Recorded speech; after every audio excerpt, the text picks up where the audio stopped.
Perkenalkan, nama saya Alira Artika dengan NIM B1B12335. Di video kali ini saya diamanahkan oleh Bapak Ahmad Sulaiman SKM MKM sebagai dosen pengampu mata kuliah perilaku organisasi untuk membuat tugas review materi.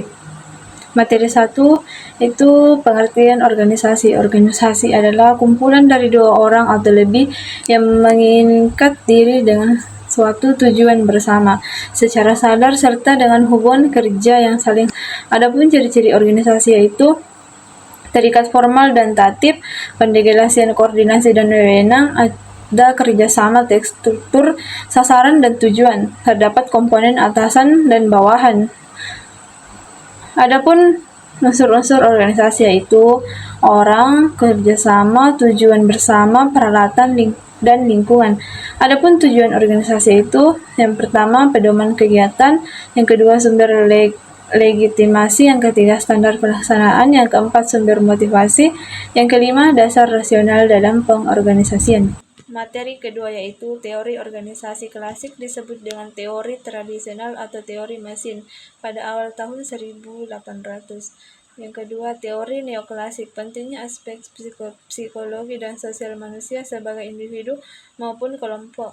Kerja awal munculnya behavioral dan huma relation.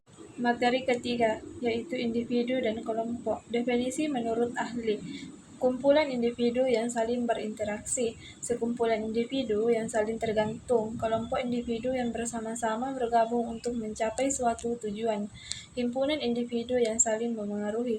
Adapun teori pembentukan kelompok terbaik atas 3 yaitu 1. Teori kedekatan. Seseorang berhubungan dengan orang lain disebabkan adanya kedekatan ruang. Yang kedua yaitu teori keseimbangan. Seseorang tertarik pada yang lain adalah didasarkan atas kesamaan sikap di dalam menanggapi suatu tujuan. Yang ketiga yaitu teori praktis, didasarkan atas alasan praktis, motif, ekonomi, dan keamanan.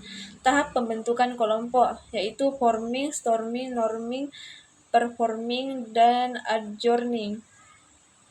4 ciri utama kelompok yaitu 1.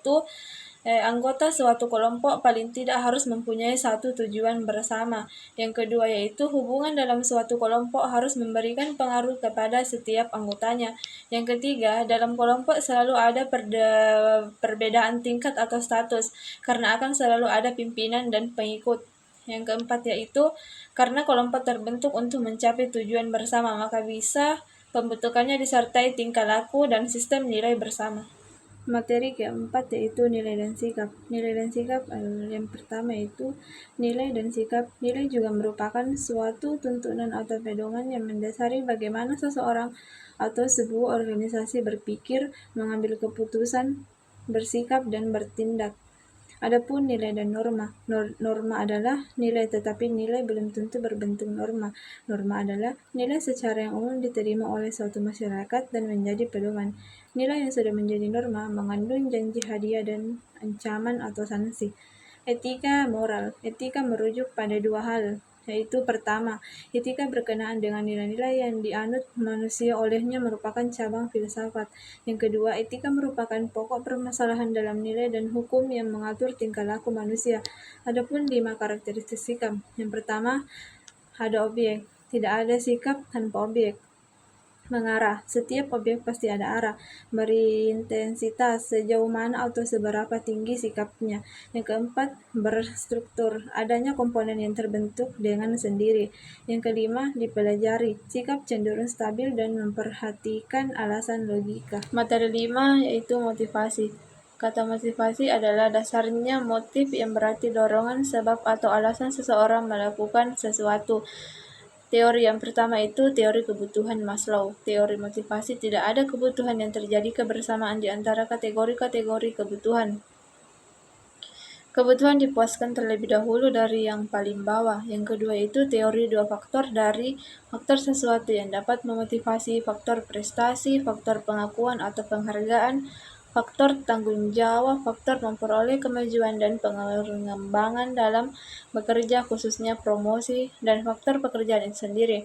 Kebutuhan kesehatan, lingkungan kinerja, kondisi kerja nyaman, gaji, keamanan, hubungan antara pekerja, kebijaksanaan perusahaan. Yang ketiga, teori prestasi yaitu Teori ini berdasarkan akibat suatu kegiatan berupa prestasi dicapai, termasuk juga dalam bekerja. Dengan kata lain, kebutuhan berprestasi merupakan motivasi dalam pelaksanaan pekerja. Yang keempat, teori penguatan. Prinsip yang disebut hukum ganjaran. Tingkah laku mendapat ganjaran menyenangkan akan mengalami penguatan dan cenderung diulangi. Yang kelima, teori harapan. Teori ini berpegang pada prinsip yang mengatakan terhadap hubungan yang erat antara pengertian seseorang mengenai suatu tingkah laku dengan hasil yang ingin diperoleh sebagai harapan. Yang keenam yaitu teori tujuan sebagai motivasi.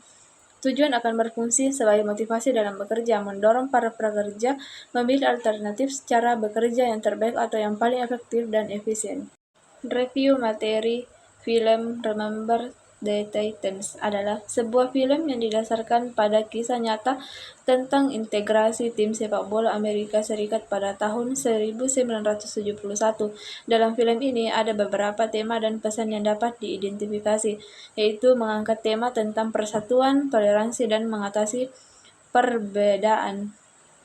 Pesan utamanya adalah tentang pentingnya bekerja sama dan mengatasi prasangka rasial untuk mencapai kesuksesan bersama. Kesimpulan dari film Remember the Titans adalah bahwa persatuan, kerjasama, dan mengatasi perbedaan dapat mengatasi rasa prasangka dan membawa perubahan positif dalam masyarakat.